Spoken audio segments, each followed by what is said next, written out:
السلام عليكم ومرحبا بكم في قناة مطبخ أم زكريا. وصفتنا لنهار اليوم هي تحلية الفراولة، تجي بزاف بنينة بمقادير بسيطة وتقدر أي وحدة تجربها فيكم ديروها لسهراتكم وتجي بزاف بنينة سهلة سريعة. أروحوا نديروها مع بعضنا ونشوفوا واش نحتاجو المقادير مع طريقة التحضير. أول حاجة راح نحتاجو 3 كيسان كبار تاع حليب، نحتاج قليل من الفراولة مقطعة إلى دوائر، نحتاج 3 مغارف كبار تاع نشا، 2 علب فلون، وحدة فاني ووحدة فريز، نحتاج قليل حليب ونحتاج بسكوي اللي رايحين نديروه كقاعدة أولى. بسم الله. أول حاجة في المول الأسطوري 30/10 راح نبدأ نحط هذاك البسكوي اللي عندي نشمخه أولا في الحليب اللي درت له غرفة صغيرة تاع سكر. فهمتوا؟ هنايا نبدأ نشمخ هذاك البسكوي تاعي ونديروه كطبقة أولى.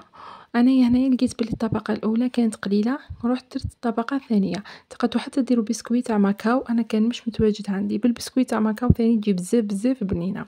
وصفتنا لنهار اليوم بسيطة وسهلة وتقدر أي وحدة فيكم تجربوها. نقولكم ما تنساوش ديروا لي اشتراك في قناة وتفعيل الجرس ليصلكم كل ما هو جديد. أيضا ما تنساوش ديروا جيم ومشاهدة للفيديو كومنتير فضلا وليس أمرا ليلحقكم كل جديد.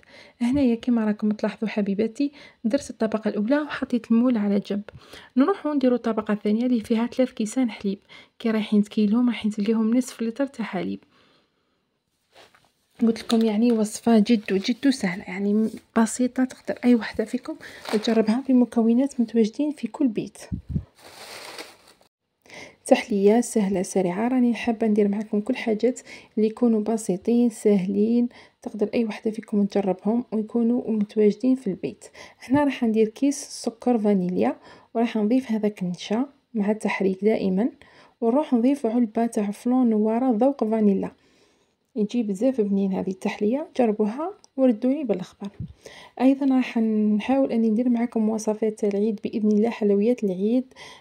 كي يبقى سمانة أو 15 يوم للعيد إن شاء الله راح نبدأ نشارك معكم حلويات اللي راح يكونوا بسيطين اقتصاديين تقدر أي وحدة فيكم تجربهم، يعني ما همش مكلفين.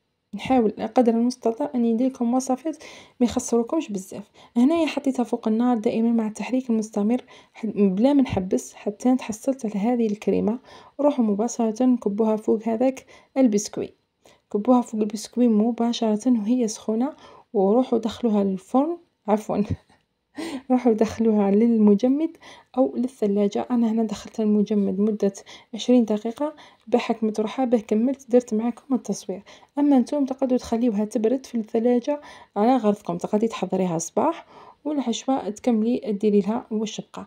هنايا حطيت هذوك الشرائح تاع الفراولة، هذاك واش كانت عندي فراولة، ورحت درت كاس ماء وضفت عليه باكي تاع فلون نوارة ذوق فريز. شوفوا حبيباتي وكبيتو هنايا المول هذا الأسطوري يخرج كي كبيتو خرج كامل على المول. يبا هنا واش رحت درت، عاود درت له ورق الالومنيوم، سكرته مليح بورق الالومنيوم باه قدرت نكب هذاك الخليط. يسمى اللي عندها هذا المول من احسن انه اول حاجه ديروا الالومنيوم باش تروح تكب الخليط تاعها، لانه انا نصف الخليط سيح لي كامل من المول. هنا هاي الوصفة تاعنا امامكم، نتمنى ان شاء الله تعجبكم وتنال رضاكم. جات بزاف بنينه سهله اقتصاديه بمكونات راهم متواجدين في كل بيت. في الاخير معليا غير نقولكم جربوا الوصفه وخليوها لي في كامل الصفحات اللي عندي، صفحه الفيسبوك واسمها وصفات الريم. ونقولكم في الاخير ما تنسونيش بالاشتراك في القناه وتفعيل زر الجرس ليصلكم كل ما جديد. ايضا نقولكم ما تنساوش ديروا لي جيم ابوني الفيديو. دمتم في رعايه الله وحفظه.